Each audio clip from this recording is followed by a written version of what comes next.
물질 에너지의 기운에 대해 질문 올립니다. 스승님, 사람은 죽을 때 물질적인 것은 가져갈 수 없고 영성과 같은 마음 공부의 깨달음이나 업보는 가져갈 수 있다고 알고 있습니다. 그래서 더욱 열심히 마음 공부에 바르게 노력하고 있습니다만 문득 재물의 기운이 깨달음의 기운에 비해서는 정말 보잘것없는 것인지 궁금해졌습니다. 살아있는 동안 성취한 물질 에너지는 사망 후에 전혀 불필요한 기운인지 궁금하여 질문 올립니다. 감사합니다.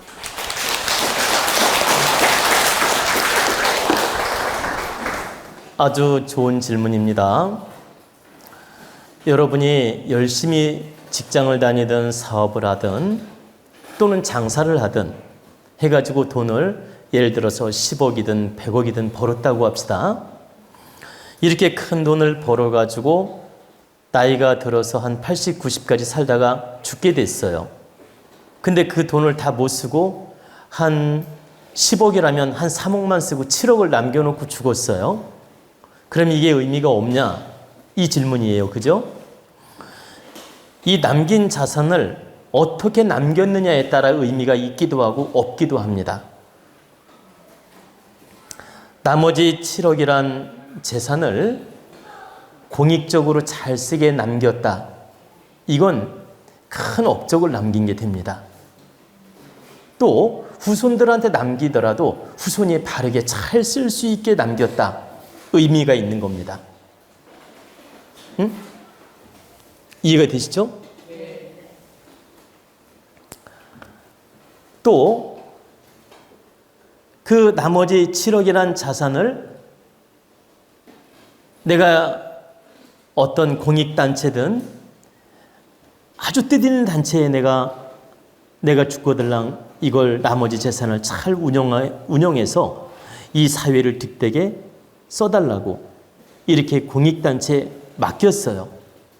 이것도 엄청난 큰 공덕이 된다는 얘기입니다. 죽어서도 공덕이 된다라는 거예요.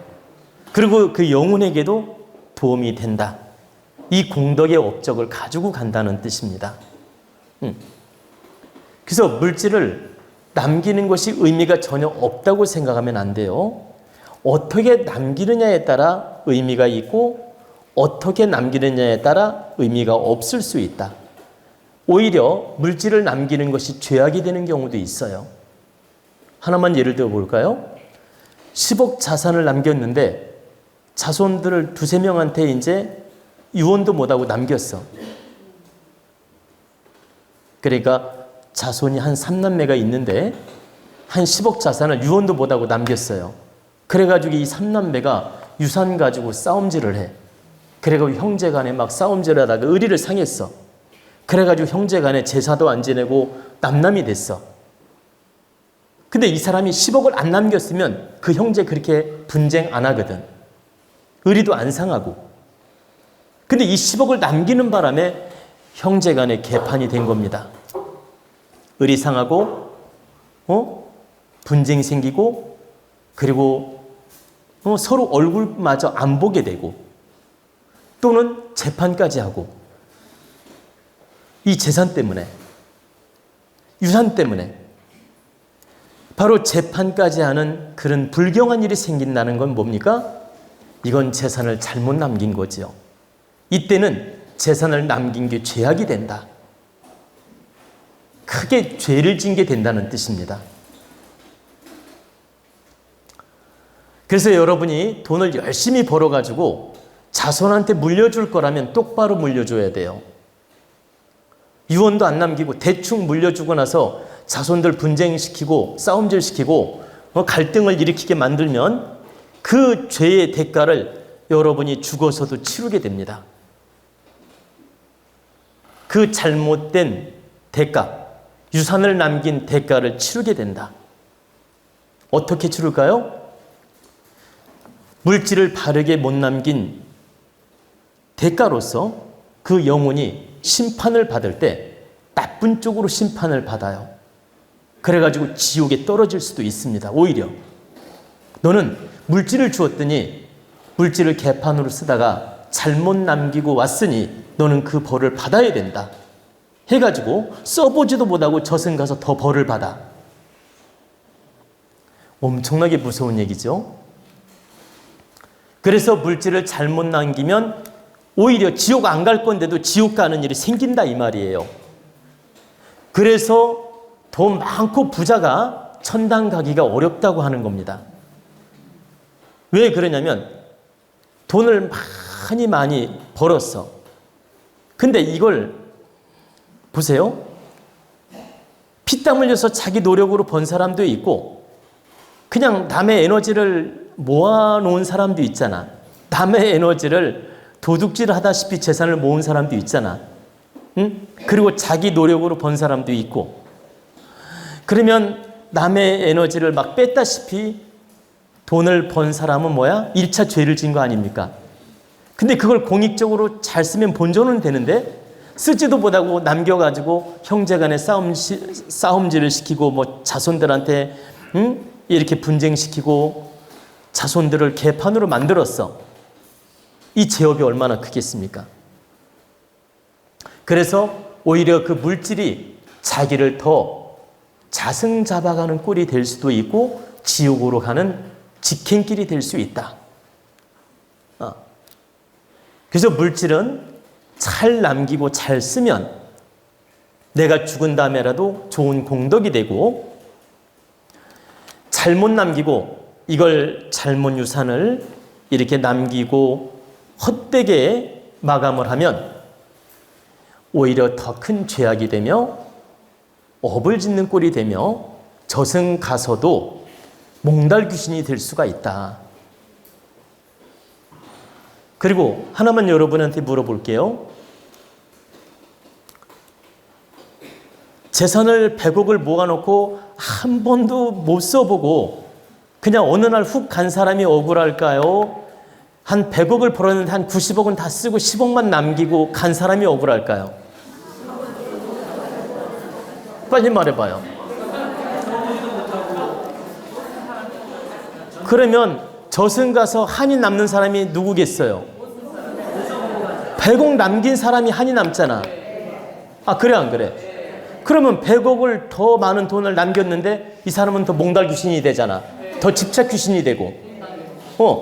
재산을 많이 남겼는데 더 집착 귀신이 됐잖아. 그것만 봐도 지옥으로 갈 가능성이 많지 않겠어요? 아니, 우리가 상식을 한번 생각해 보자고. 그것만 봐도 지옥으로 갈 가능성이 더 많다 이 말이라. 집착을 한다는 자체는 뭐예요? 그 영혼이 집착을 한다는 건 묶여있다는 뜻이며 지옥으로 갈 가능성이 많다는 뜻이에요. 집착이 없다는 건 가벼운 영혼이란 뜻이고 좋은 곳으로 갈 가능성이 있다는 뜻이고, 돌을 많이 닦으면 왜 가벼운 영혼이 되느냐? 집착이 없기 때문에 가벼운 영혼이 되는 거예요. 공부도 안 하고 동물처럼 살면 집착으로 묶여있기 때문에 지옥으로 갈 가능성이 많은 거고, 무겁기 때문에. 근데 물질을 많이 남기고 가면 이 영혼이 가볍지가 않아. 무거워. 무겁기 때문에 천상을 못 가고 지옥으로 떨어질 가능성이 많은 거예요. 그래서 재산을 남기려면 잘 남겨야 공덕으로 남고, 잘 남기지 못할 바에는 다 써버리고 가는 게 낫다. 여러분이 꼭 아셔야 돼요. 유산을 득되게 잘 남길 거라면 남기는 것도 공덕이 될 수 있고, 잘못 남길 거라면 빵을 사 먹든 술을 사 먹든 다 써버리고 가는 게 낫다 이 말이에요. 왜? 집착은 없거든. 남을 도와주는 데 쓰든 술을 사 먹든 여행을 하는 데 쓰든 다 써버리고 하면 집착은 없거든. 그러면 오히려 지옥 갈 가능성은 없어진다 이 말이에요. 자꾸 본문이 길어져서 제가 이제 길게 말씀을 좀 못 드리는데, 지옥이라는 건 집착으로 묶이는 게 지옥이에요. 집착으로 묶이는 모임이 지옥이다. 그러면 여러분, 질량이 요만한 질량으로 묶인 집착 귀신이 있고 요만한 질량으로 묶인 집착 귀신이 있을 거 아니에요. 그러면 그 집착 똑같은 질량으로 묶인 귀신끼리 모인다고, 저승을 가면 그게 한 지옥을 형성하는 거예요. 그래서 저승에는 지옥이 수천 수만 개가 있어요. 왜 그러냐? 똑같은 질량으로 집착으로 묶인 귀신들끼리 모이는 거예요. 그럼 요거보다 한 단계 낮은 질량? 그럼 그렇게 모여. 요거보다 좀 높은 질량이야? 요렇게 모여. 그래서 똑같은 집착 귀신으로, 집착 귀신 질량으로 모인 집단이 지옥이라고 보시면 돼요. 근데 그 집단이 한 개가 아니고 수천 수만 개라는 뜻입니다. 왜? 귀신이 질량이 다 다르니까. 이해가 되죠? 똑같은 질량의 귀신도 많지만 다른 질량의 귀신이 많잖아요. 그래서 수천 수만 개 지옥이 있다는 뜻이에요. 바로 그 질량끼리, 집착끼리 모여있는 옥이 바로 지옥이다. 근데 그 질량마다 지옥이 다 다르다는 거예요. 그래서 여러분이 잘 살다 가야 보세요. 그 옥에 갇히지 않고 바로 해탈 영혼으로서 천상으로 자유로운 영혼이 된다. 천상으로 가서 자유로운 영혼이 된다. 여러분은 자유로운 영혼이 될 것입니다.